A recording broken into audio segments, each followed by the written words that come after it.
दिल्ली में घमासान, उत्तराखंड में शर्मनाक और बांग्लादेश में हो रहा है विनाश का खुला आमंत्रण। नमस्कार, प्यारा उत्तराखंड समाचार सेवा में आप सबका स्वागत है। आज की ताजा खबर 7 फरवरी की सायंकाल 6:40 हो रहे हैं। कल ठीक इस समय तक दिल्ली की चुनावी परिदृश्य बिल्कुल साफ हो जाएगा। कौन दिल्ली विधानसभा चुनाव 2025 में 87 किसने बाजी मारी। भारतीय जनता पार्टी का 27 साल का दिल्ली विधानसभा में वनवास खत्म होगा या केजरीवाल चौथी बार भाजपा कांग्रेस को मात देकर एक इतिहास रचेंगे। ये चल रहा है तो कसमकस चल रही है। कल मतगणना होगी सुबह 8 बजे से पहले ही दोनों पार्टियों ने जीत के दावे कर रखे हैं कि कांग्रेस भी अपना खोया हुआ जनाधार अर्जित करने की हुंकार भर रही है। जहां सारे सर्वेक्षण चुनावी मतदान के बाद के एग्जिट पोल जिन्हें चुनावी आंकलन करने वाली एजेंसियों के अनुसार भारतीय जनता पार्टी, अधिकांश एजेंसियां ये कह रही है भारतीय जनता पार्टी दिल्ली में 27 साल का अपना वनवास पूरा करके खत्म करके दिल्ली की सत्ता में आसीन होगी। मुख्यमंत्री कौन बनता है, किसे बड़ा आदमी बनाते हैं? अमित शाह। हालांकि अमित शाह ने पहले ही कह चुके हैं मोहन सिंह बिष्ट को इन विधानसभा चुनाव में कि आप इनको जिताइए, बड़ा आदमी बनाने का काम हमारा। जिस प्रकार से उन्होंने मध्य प्रदेश से लेकर राजस्थान में कहा था, अब स्थिति यह है भारतीय जनता पार्टी के तमाम तीर के तर्कस साम दाम दंड भेद से केजरीवाल को दिल्ली की सतह से उखाड़ने के लिए काम कर रहे हैं। वहीं केजरीवाल तमाम प्रकार के दिल्ली पुलिस से लेकर चुनाव आयोग इत्यादि सब पर आरोप प्रत्यारोप लगा रहे हैं। भारतीय जनता पार्टी पर यह आरोप लगाया जा रहा है कि उनके संभावित विधायकों को फोन से संपर्क करके उन्हें अपने पाले में ले जाने के लिए करोड़ों का प्रलोभन दिया जा रहा है। आज सुबह से संजय सिंह ने, राज्यसभा सांसद ने ये मोर्चा संभाला था। वहीं केजरीवाल पे केंद्रीय जांच एजेंसियों का शिकंजा कस रहा है कि आप ये बताइए कि किसने इस प्रकार का भारतीय जनता पार्टी ने खुला चुनौती दी है। आप तुरंत इस चीज का खुलासा करिए 24 घंटे का, नहीं तो बिना शर्त माफी मांगे, नहीं तो अब न्यायिक इसमें कानून के हिसाब से उसका फैसला होगा। ये तमाम चीजें चल रही है। आम आदमी पार्टी इस समय पहली बार अपने राजनीतिक, जो 2013 में भारतीय जनता पार्टी की भूल के बावजूद 2013 के विधानसभा चुनाव में सबसे ज्यादा 70 सदस्यीय विधानसभा में 31 सीटें भारतीय जनता पार्टी को दिल्ली की जनता ने जनादेश दिया और 28 सीटों पर आम आदमी पार्टी आए और कांग्रेस भी 8 तक सिमटी थी। परंतु भारतीय जनता पार्टी के रणनीतिकारों ने भूल हुई, केजरीवाल ने उस भूल को ऐतिहासिक फतह में परिवर्तन किया। दिल्ली में सरकार बनाई, तुरंत उसके बाद कुछ दिनों बाद इस्तीफा दिया और फिर चुनाव 2015 का जो चुनाव हुआ उसमें 67 सीटें जीती। भाजपा केवल 3 सीटों पर सिमट गई, कांग्रेस का नामो निशान नहीं मिटा। वहां 2020 के चुनाव में, विधानसभा के चुनाव में, यहां भारतीय जनता पार्टी, यहां 62% मतदान हुआ, आम आदमी पार्टी 62 सीटें जीती, भारतीय जनता पार्टी 7-8 सीट सिमट गई। अब भारतीय जनता पार्टी के पास अवसर था कि वो दिल्ली विधानसभा से केजरीवाल को उखाड़ फेंकने के लिए या तो जनता के जनाकांक्षाओं को साकार करने वाले काम करें, क्योंकि दिल्ली में पुलिस प्रशासन से लेकर डीडीए से लेकर कर्मचारियों के नियुक्ति का तमाम कार्य जमीन भारतीय जनता पार्टी केंद्र सरकार के पास है। परंतु भारतीय जनता पार्टी के अनुभवी नेताओं को सदुपयोग करने के बजाय भारतीय जनता पार्टी ने अपने मुंह लगे नौकरशाहों को वरीयता दी और दिल्ली के बारे में अनभिज्ञ लोगों के हवाले किया, जिसकी वजह से केवल केजरीवाल और भारतीय जनता पार्टी केंद्र सरकार के बीच नूर कुश्ती चली, जिससे दिल्ली का विकास एक प्रकार से अवरुद्ध हो गया। अब भी चुनाव में दिल्ली भारतीय जनता पार्टी और कांग्रेस में जो केजरीवाल का आभा मंडल था कि ये बिल्कुल साफ छवि के हैं, जनहित के लिए काम करते हैं, वो भ्रष्टाचार में शराब प्रकरण से के आरोपों में इतने दागदार साबित हुए और जिस प्रकार से उन्होंने अपने बयानों द्वारा खुद को कटघरे में किया कि बिना हस्ताक्षर के दिल्ली की तमाम सुविधाएं भोगना, जो खुद कहते थे कि बड़े मकानों को क्या करें, उनका शीश महल से लेकर तमाम पंजाब पुलिस के जो सुरक्षा के बीच में रहने के लिए ललक और तमाम चीज़ें, इस प्रकार कई भ्रष्टाचार के आरोप लगे आए थे। भ्रष्टाचार मिटाने को बांट रहे, शराब गली गली कूचे में खोल रहे हैं। तो इस प्रकार का जो प्रकरण है एक के साथ एक फ्री बांटने का, उससे केजरीवाल इस प्रकार से केवल रेवड़ियों के कारण जनता में कुछ जरूरतमंद लोगों को अपने पीछे वो रहा। महिलाओं को बसों में फ्री या इतने लोगों को इतने यूनिट तक बिजली फ्री, पानी फ्री, और ये जो वो था, अब वो उस पे आ गए कि अब 1000 रुपये महिलाओं को मिलेंगे। किस प्रकार से गैर योजनागत बिल इतना ज़्यादा खर्चा हो रहा है कि केजरीवाल खुद अपनी घोषणाओं को, जो जैसे मौलवियों को, मदरसों को, उनको जो वेतन देना था वो भी नहीं दे पाए। ये तमाम चीज़ें हो रही है। उससे केजरीवाल के कई विधायकों आरोपों में घिरे मंत्री तिहाड़ जेल की यात्रा किए। उप मुख्यमंत्री मनीष सिसोदिया हो, संजय सिंह हो, चाहे जैन हो, कई नेता इस प्रकार के रहे। दिल्ली के दंगों ने केजरीवाल को बिल्कुल से बेनकाब कर दिया और खासकर पराली प्रकरण में जिस प्रकार से पंजाब और आरोपित एक दूसरे को तो हरियाणा को जिस प्रकार से जहर वाले प्रकरण में, पानी में जहर मिलाने वाले प्रकरण में केजरीवाल ने लपेटना कोशिश किया, उससे दिल्ली की जनता की नज़रों में खुद केजरीवाल कटघरे में हो गया। उसके साथ केजरीवाल ने जिस प्रकार से 20 विधायकों का टिकट काटा था, उनको टिकट काटने के बाद वो अपने अपने क्षेत्रों में, जिनमें से 8 विधायक तो जिनको टिकट नहीं मिला था वो भारतीय जनता पार्टी में शामिल हो गए, और जो रह गए उन्होंने भी अपने जिसको टिकट मिला उन पे काम न करने का आरोप वहाँ के प्रत्याशी लगा रहे हैं।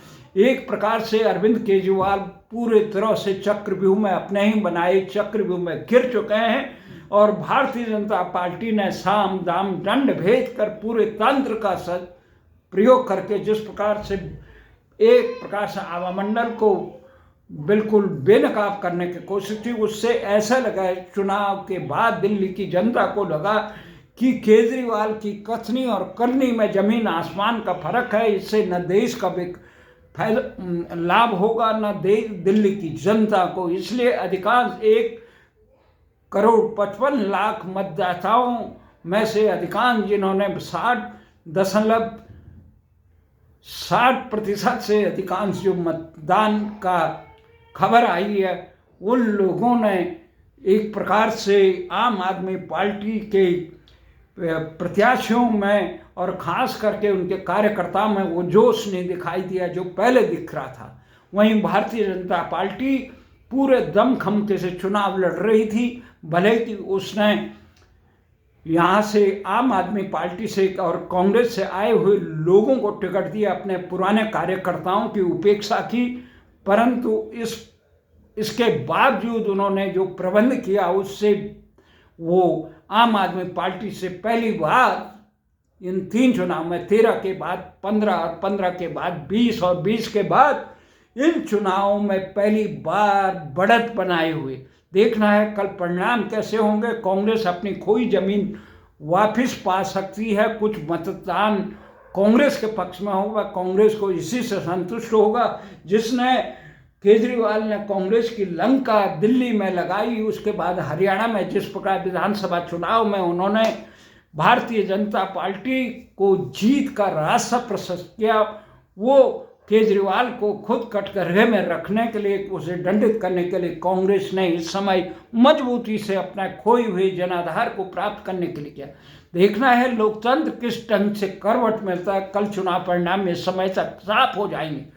वही दूसरी तरफ उत्तराखंड में, यहाँ उत्तराखंड में गंगा यमुना की उद्गम स्थली देवभूमि के नाम से जानी जाती है। वहाँ के लोगों ने उत्तराखंड राज्य गठन के लिए जिस प्रकार से अपना बलिदान दिया, वहाँ के चुने हुए प्रतिनिधि जनप्रतिनिधि गैरसैंण में राजधानी, गैरसैंण विधानसभा बनाने के लिए, गैरसैंण को राजधानी घोषित करने के लिए जिस प्रकार बाबा मोहन उत्तराखंडी से लेकर पूरे आंदोलनकारी ताकतों ने अपना लंबा संघर्ष किया, बलिदान दिए, उस गैरसैंण में सत्र कराने के लिए विधानसभा का बजट सत्र जो 18 फरवरी से शुरू हो रहा है और 24 फरवरी तक चलेगा, उसको न कराने के लिए तमाम जनप्रतिनिधि, इस समय तो बड़े बड़े नेता भी ये कह रहे हैं असुविधा होगी, सुविधा नहीं होगी।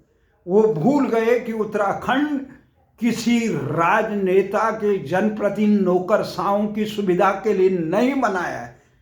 जिनको अपनी सुविधा चाहिए, जिनको ठंड लगती है गैरसैंण जैसे देश में, उनको उत्तराखंड में राजनीति करने की कोई ज़रूरत नहीं। वो दिल्ली और महानगरों में जा सकते हैं और आपकी सुविधाओं के लिए, नेताओं के परिवारों को, परिजनों को यहाँ पर पोषित करने के लिए नहीं बनाया। इन नेताओं को ये ज़रा भी शर्म होगी जब बाबा मोहन उत्तराखंडी ने अपना बलिदान दिया, जहाँ इंद्रमणि बडोनी से लेकर तमाम आंदोलनकारियों ने अपने जीवन का अमूल्य लक्ष्य लेके आगे किया। जैसे उत्तर प्रदेश की पूर्व अविभाजित उत्तर प्रदेश सरकार ने जहां विधानसभा की राजधानी बनाने के लिए अपना मत दिया, जहां की जनता तथा बुद्धिजीवी तथा सभी ध्वजवाहकों ने एक प्रण किया, उस उत्तराखंड की गैरसैंण में जो एकमात्र विधानसभा बनी है, वहाँ पे बजट सत्र के 4-5 दिन आप रहने के लिए तैयार, तुम्हारी सुविधाएं, जनता के सेवक हो। अभी प्रधानमंत्री मोदी ने, पता नहीं प्रधानमंत्री मोदी की डबल इंजन की सरकार में ये किस प्रकार के निकम्बे लोग रह गए जो कह रहे हैं हमारी सुविधाएं नहीं होती। ऐसे लोगों को पार्टी से बिल्कुल निष्कासित कर देना चाहिए, जो दल और जनता के हितों को, प्रदेश के हितों को रोलने का काम करते हैं। ये किसी ने चिट्ठी नहीं लिखी थी आपको, आप आइए। भारतीय सेना लेह लद्दाख से लेकर सीमावर्ती एरियाओं में रहती है, देश की रक्षा करती। वो नहीं कहते हमें इतने विषम परिस्थिति में रहे। आपको केवल 4 दिन वातानुकूलित माहौल, आपके सारी सेवाओं में लगा होता है पूरा प्रदेश के विकास का बजट, आपको सुविधा नहीं होगी, शर्म नहीं आती। प्रदेश के लोगों के संघर्ष को देखा, मुजफ्फरनगर कांड, मसूरी, खटिमा, इनको याद किया, कभी श्रीअंत कांड को याद किया, किस ढंग से लाल किला रैली के लिए मुजफ्फरनगर में दरिंदों ने, जिनको आप लोगों ने पद्म विभूषण दिया, उनके इशारे पे किस प्रकार से दरिंदगी उत्तर प्रदेश की तत्कालीन मुलायम सरकार और केंद्र की नरसिंह राव की सरकार ने किया। आपको शर्म भी नहीं आई, लज्जा भी नहीं आई। जनप्रतिनिधि हो, जनता के सेवक हो, हमारी सुविधाएं नहीं होती है, ऐसे नौकरशाह और जनप्रतिनिधि के उत्तराखंड को जरूरत नहीं। जो उत्तराखंड के लोगों को आप कह रहे हैं कि हम यहाँ पे समान नागरिक संहिता में सबका पंजीकरण क्यों करेंगे जी? आप सबका जो प्रदेश का नागरिक नहीं है, जो देश का है, जिस प्रदेश में वहाँ उसका नागरिकता होगी, आप उत्तराखंड में क्यों इस प्रकार का बवाला कर रहे हैं? जो मूल निवासी नहीं है उत्तराखंड का, मतदाता सूची में भी ऐसे लोगों का नाम नहीं आना चाहिए। वो अपने प्रदेश की सेवा करें।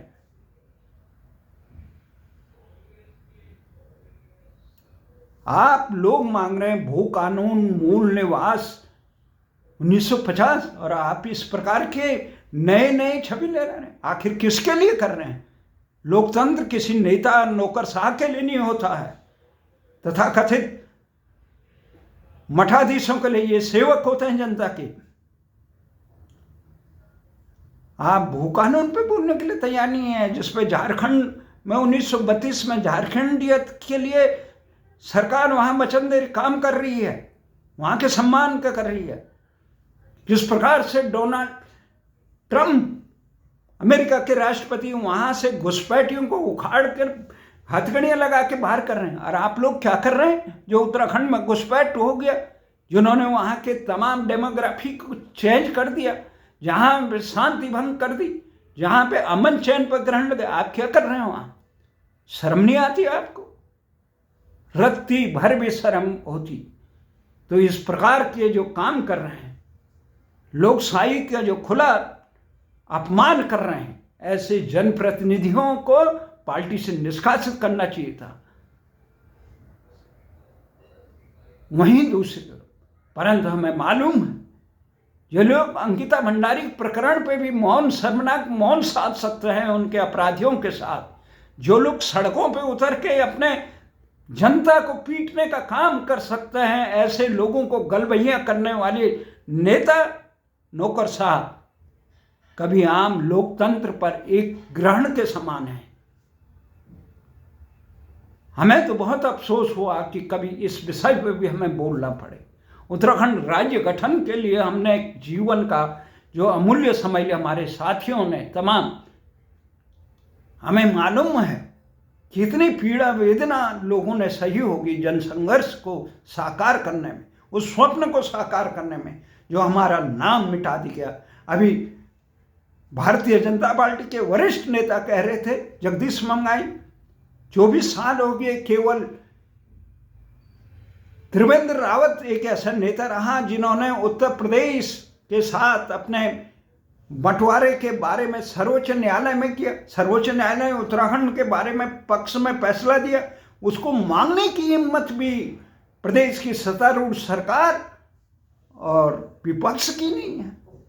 जनमानस की चेतना ही बहुत दूर है। उत्तराखंड में उत्तर प्रदेश के मुख्यमंत्री योगी आदित्यनाथ से क्या आशा करें? आप केंद्र सरकार को फटकार, सर्वोच्च न्यायालय में दोबारा जाइए कि उत्तर प्रदेश अपनी बात नहीं मान कर रहा है, पर मानने की हिम्मत ही नहीं। दूसरी बात, बांग्लादेश में ये प्रकरण हो रहा। दूसरी तरफ बांग्लादेश में डोनाल्ड ट्रंप ने कहा था, जो अमेरिका के नव राष्ट्रपति, बांग्लादेश में जो वहाँ के हिंदुओं और अल्पसंख्यक ईसाइयों के साथ जो कृत्य किए गए वो माफ करने योग्य नहीं है। जिस प्रकार से वहाँ तख्ता पलटाया गया, अमेरिका के पूर्व राष्ट्रपति जो बाइडेन के सलाहकार डोनाल्ड लू के इशारे पे एक यूनिस को वहाँ थोपा गया, जिसे नोबेल पुरस्कार भी दिया गया। उसको तो वहाँ कैसी तबाही। कल जब शेख हसीना जो भारत में जब वो अपने समर्थकों को संबोधित करने की बात कर रहे थे, तो बंगबंधु शेख मुजीबुर रहमान के आवाज़ को तबाह कर दिया गया। इन आतंकियों ने अपना सर्वनाश को आमंत्रण किया। देर सवेर इस प्रकार के जो अपने इतिहास के लिए, अपने देश और समाज के लिए ऐतिहासिक काम करने वालों को मिटाने, और अपने आस्तीन के साथ जिन्होंने 30 लाख बांग्लादेशियों की निर्मम हत्या की, महिलाओं से दुराचारी, उस पाकिस्तान से गलबहियां करें। हमें आशा है भारत सरकार कुछ करे न करे, डोनाल्ड ट्रंप राष्ट्रपति चुनाव में पहले ये वचन दे चुके हैं, वो अवश्य इस पर नकेल कसेंगे, क्योंकि ये यूनुस जो हैं बिना किसी के बांग्लादेश में सत्तारूढ़ हो रखा है। ये डोनाल्ड ट्रंप के विरोधियों को मजबूत करने के लिए $3 लाख इन लोगों ने विरोधियों को चंदा दिया। तो ट्रंप उसे भूलने वाला नहीं, सबक सिखाएगा। पर भारत को भी चाहिए कि मजबूती से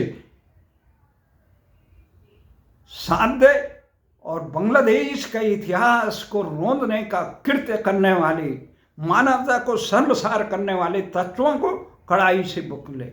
इसी आशा और विश्वास के साथ कल जब आप नया बुलेटिन लाएंगे, इस समय दिल्ली की तस्वीर साफ हो गई, परंतु उत्तराखंड और बांग्लादेश की तस्वीर साफ नहीं होगी, क्योंकि वहाँ जनप्रतिनिधि और सत्तारूढ़ लोग हो दोनों ही अपनी हठधर्मिता से लोकतंत्र और मानवता को शर्मसार कर रहे हैं। जय हिंद, जय भारत।